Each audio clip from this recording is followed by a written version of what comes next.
Jesus is perhaps the most popular religious figure around the world. And with that level of popularity, there are bound to be some misconceptions and just some plain lies about Jesus.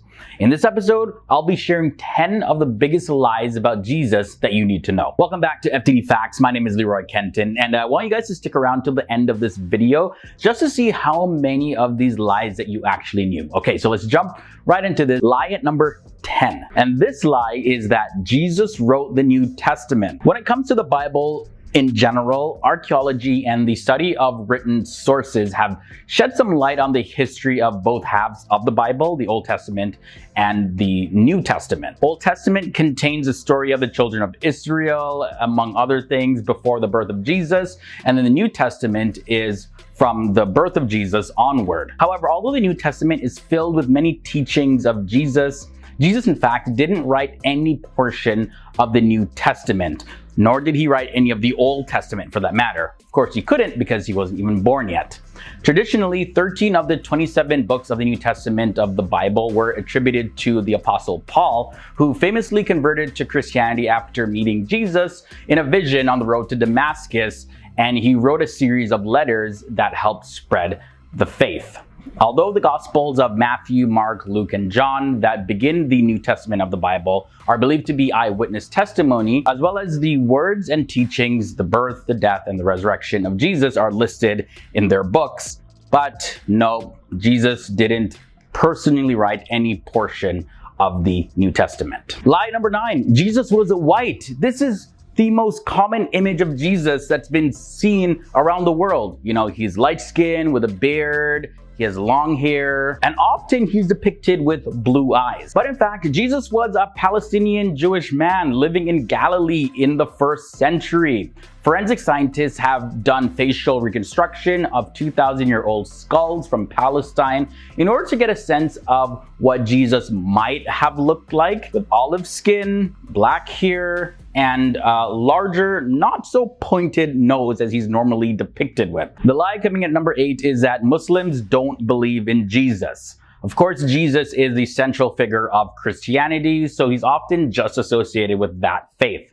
However, the Quran, the Muslim holy book, mentions Jesus many times as an important holy figure. While he's not believed to be divine or referred to as the Son of God in any way, he is, however, commonly acknowledged and considered to be a mighty messenger of God in the Islamic faith. Also, the Quran contains a surah in it titled Surah Maryam, and it contains many instances throughout the life of Jesus. This next lie may come as a shock. Jesus is Christian? Well, in fact, Jesus was a Jew. I did mention that a little bit earlier, but he was a Jew born in Galilee in a Jewish part of the world. All of his friends and close associates, his disciples, all of them, they were Jews. He regularly worshipped in Jewish communal worship as well.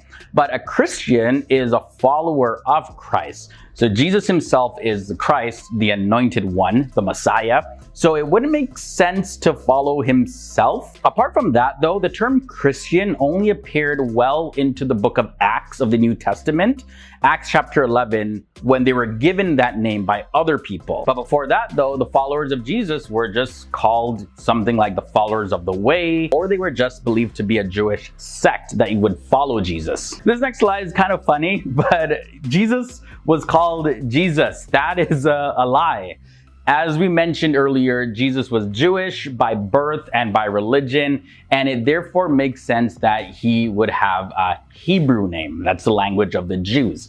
But the name Jesus isn't a Hebrew name, so we have a problem there. Well, this is mainly to do with language. The name Jesus is simply a derivative of the Greek translation of his real name. His Greek-speaking apostles were probably unable to pronounce his Hebrew name, which was Yahshua, also pronounced as Yeshua. But when the name is translated into English, it becomes Joshua. So interestingly, the Quran refers to Jesus as Isa. So Jesus, Joshua, Yahshua, Yeshua, Isa, all of them the exact same name. Okay guys, we reached halfway in this episode. Really hoping you're enjoying it so far. If you are, I do have a related video just for you. It's titled The 10 Differences Between Muslim and Christian prophets. Yeah, very interesting episode. We do side-by-side comparisons. I'll link to that below in the video description section for you to enjoy after you finish watching this one. We got 5 more facts to look at, so let's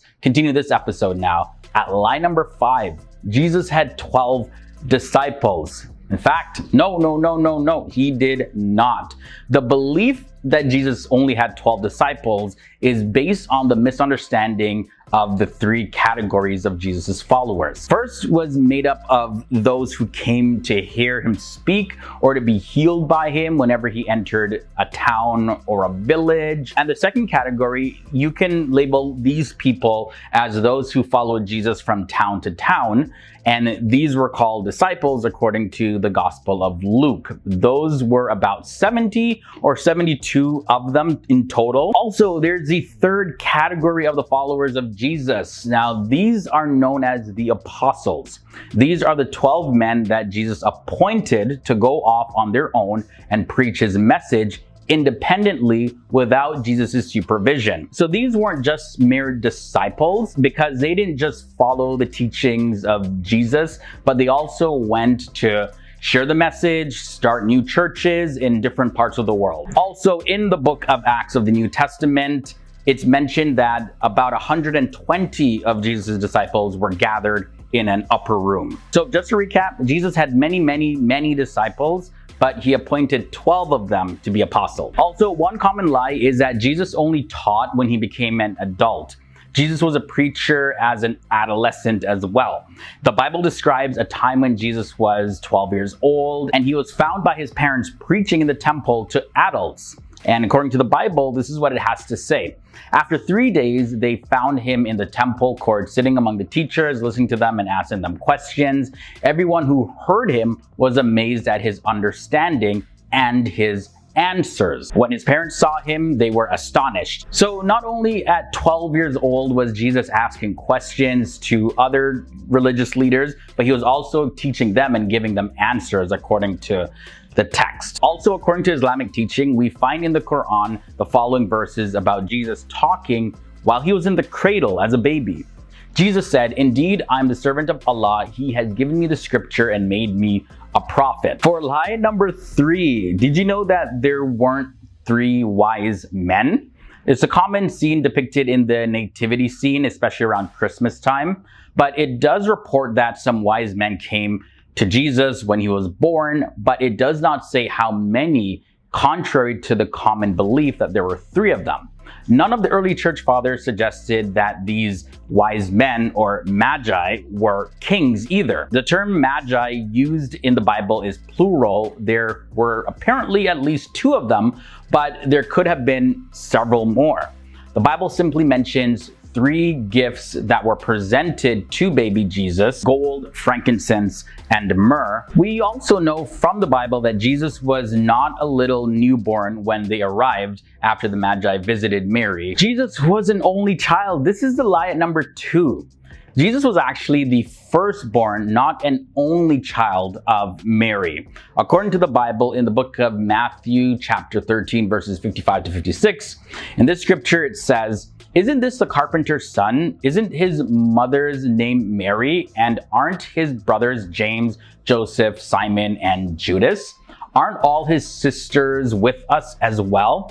Where then did this man get all these things?" And finally, the lie at number 1, Jesus' birthday. While the Bible does not specify a day or a month that Jesus was born, but one problem is that a lot of people believe that the birthday was December 25th, but the Bible doesn't indicate that either. An issue does come up with dating the birthday in December though, is that it would be very unusual for shepherds to be in the field at this cold time of the year when the fields were unproductive. And normally the practice was to keep the flocks in the fields from the spring to the autumn. Also, winter would likely be an especially difficult time for pregnant Mary to travel long distances from Nazareth to the town of Bethlehem, which is about 70 miles. And it actually wasn't until the year AD 440 that the church officially associated December 25th with the birth of Jesus Christ.